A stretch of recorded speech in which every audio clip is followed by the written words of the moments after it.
Hello good morning students. आज हम class 12 में फंक्शंस के लिए पढ़ने जा रहे हैं कि फंक्शंस क्या होते हैं। तो सबसे पहले तो स्टूडेंट्स ये देखो कि जो फंक्शंस हैं वो एक तरह से रिलेशन ही है। फंक्शन एक तरह से आपके पास रिलेशन ही होता है, बस डिफरेंस ये रहता है कि रिलेशन में जो डोमेन और रेंज के बीच में हमारे पास क्राइटेरिया है उसमें कुछ ऐसा डिपेंडेंसी नहीं है, मतलब कोई स्पेसिफिक कंडीशन नहीं है, लेकिन फंक्शन के अंदर मेरे पास कुछ कंडीशन होती है। ठीक है, अब मेरी बात को सुनना। जैसे कि रिलेशन में क्या होता है, मैं ये कहता हूं एक ए है, ये बी पर्सन है और ये सी फंक्शन है। मैं रिलेशन में और फंक्शन में डिफरेंस बता रहा हूं स्टूडेंट्स आपको। ए के अंदर आप ये देख सकते हो स्टूडेंट्स, जो आपके पास बी, मान लो मैंने ये कहा ए बी का ब्रदर है, और ये भी पॉसिबल है मेरे पास कि ए सी का भी ब्रदर होगा। तो यानी कि मुझे पता चल गया कि जो ए है वो किन्हीं दो एलिमेंट्स यानी कि किन्हीं दो दूसरी पर्सनैलिटीज के साथ क्या है, रिलेटेड है, जुड़ा हुआ है, तो उसे मैं रिलेशन कहूंगा। तो ये मेरे पास क्या है, रिलेशन। ये मेरे पास फंक्शन नहीं है, ठीक है, क्योंकि फंक्शन ये कहता है जब भी, जैसे कि रिलेशन मेरा ए से बी की तरफ जा रहा है, फंक्शन मेरा ए से बी की तरफ जा रहा है, तो जो आपके पास ए है उसका किसी के साथ भी जो रिलेशन है वो एक के साथ ही होगा। यानी कि फंक्शन ने ये कहा किसी भी एक एलिमेंट का बी के साथ यूनिक रिलेशन होना चाहिए। यहां यूनिक नहीं था, यूनिक इसलिए नहीं था, अगर मैं बात करता हूं ए इज ए ब्रदर, मैं बात करता हूं ए इज ए ब्रदर, तो आप क्या कहेंगे, किसका ब्रदर, बी का या सी का? तो हम कंफ्यूजन में आ गए। लेकिन अगर मैं यहां पर ये कहता कि वो ए सी का ब्रदर है ही नहीं, तो वो तो स्पेसिफिक हो गया, ए इज ए ब्रदर, तो आपको पता है वो बी का ही है, तो वो फंक्शन है जब यूनिक रिलेशन आ जाए मेरे पास। हम आगे कुछ और टाइप से तो ज्यादा क्लियर होता है। ये चीज क्लियर होगी, फंक्शन क्या है हमारे पास फ्रेंड्स। फिर हम देखते हैं टाइप ऑफ फंक्शंस। सबसे पहले मेरे पास आती है इनटू। एक्चुअली में स्टूडेंट्स क्या होता है, एक सेट है, मान लो ए, इसको कहते हैं मैपिंग डायग्राम। इसे क्या कहते हैं, मैपिंग डायग्राम।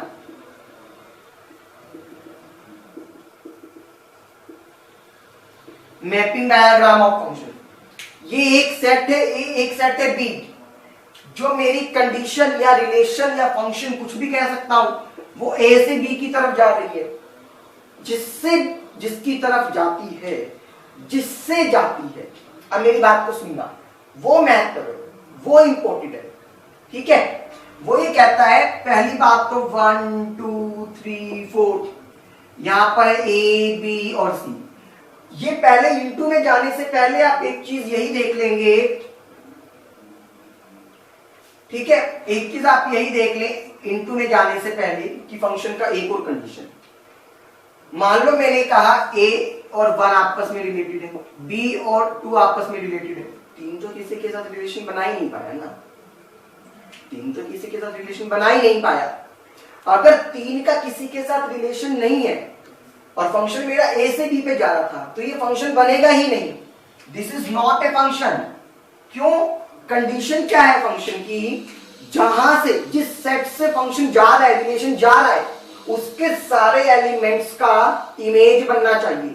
जो मेरे इधर की तरफ होती है वो इमेज है, इमेज ऑफ ए, ठीक है। ए के सारे एलिमेंट्स का इमेज होना जरूरी है। सो कंडीशन क्या हो गई, must have an unique image for set A, जहां से फंक्शन डिफाइंड हो रहा है। Clear students? अब अगर मैं बात करता हूं, मेरे पास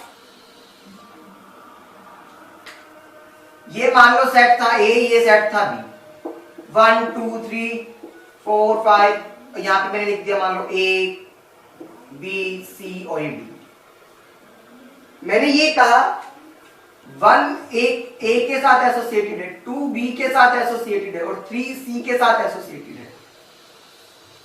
फंक्शन तो बन रहा है। क्यों बन रहा है फंक्शन? क्योंकि ए के सारे एलिमेंट्स कवर्ड हो गए, लेकिन बी के एलिमेंट्स कवर नहीं हुए सर। कोई मतलब नहीं हमें उससे कोई मतलब नहीं है कि बी के एलिमेंट्स कवर होते हैं या नहीं होते। ठीक है, तो बी में कुछ एलिमेंट्स रह गए, इसलिए इसको कहा गया इनटू। इसलिए क्या कहा गया इसे? इनटू। क्योंकि इनटू फंक्शन कहता है in this at least one value in set B should be without association। मतलब कोई एक, कम से कम एक वैल्यू तो जरूर रहनी चाहिए थी इस सेट में जिसका किसी के साथ रिलेशन ही ना हो, जिसका किसी के साथ रिलेशन ही ना हो, तो उसको क्या कहेंगे? Into function. क्या कहेंगे उसे? Into function. Clear students? अच्छा, अब जैसे कि अगर मान लो मैं बात करता हूं onto functions, next type आती है आपके पास ऑन टू। ये सेट है ए, ये सेट है बी, ए से बी की तरफ जा रहा है 1 2 3, यहां मैंने लिया ए बी और सी। चलो एक और चीज करते हैं, इसको सी को भी हटाएंगे। मैंने ये कहा A और 1 आपस में एसोसिएटेड है, 2 और B आपस में एसोसिएटेड है और 3 और B भी आपस में एसोसिएटेड है।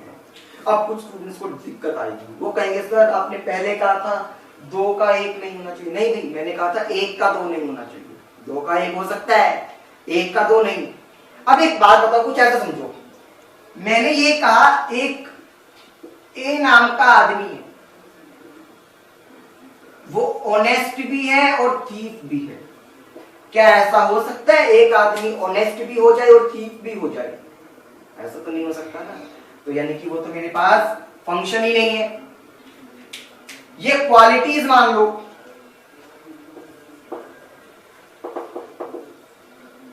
किसी भी पर्सन की, और ये पर्सन्स मान लो, नाम है उन पर्सन्स के। ठीक है, ये वाली क्वालिटी थी मान लो ऑनेस्टी।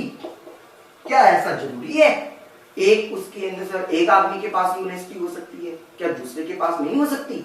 हो सकती है। क्या मैं ये नहीं कह सकता, मान लो इस आदमी का नाम मैंने बदल दिया राहुल, इसका नाम मैंने बदल दिया अमन, क्या ऐसा पॉसिबल नहीं है कि राहुल भी ऑनेस्ट हो और अमन भी ऑनेस्ट हो? हो सकता है। तो ये तो फंक्शन है मेरे पास। ये चीज क्लियर हो गई? तो ये फंक्शन है, पहली बात तो इसको देख ले। अच्छा, मुझे एक ऑब्जर्व करके बताओ, क्या बी वाले सेट में, क्वालिटीज वाले सेट में, क्या कोई भी ऐसी वैल्यू है जिसकी एसोसिएशन नहीं है? क्या कोई भी ऐसी वैल्यू है जिसकी एसोसिएशन नहीं है? ऐसा तो कोई भी नहीं है सर। तो बस फिर तो ऑन टू मेरे को यही ऑन टू मुझे यही कहता है, whenever no element in set B is left without association, तो उसे क्या कहते हैं? Onto function. उसे क्या कहते हैं students? Onto. Clear? I hope आपको ये दोनों टाइप्स अच्छे से क्लियर हुई होंगी। हम आगे आने वाली क्लासेस में दूसरी टाइप से करेंगे इसी मजेदार तरीके से। और ये बेसिक है, मैं बता रहा हूं, ये फाउंडेशन है। ये क्लियर हो गया तो फंक्शन बहुत आसानी से, अदरवाइज जिन बच्चों ने फंक्शन पहले किया हुआ है आपको पता होगा कि फंक्शन चैप्टर कितना टिपिकल रहता है। Okay, thank you students.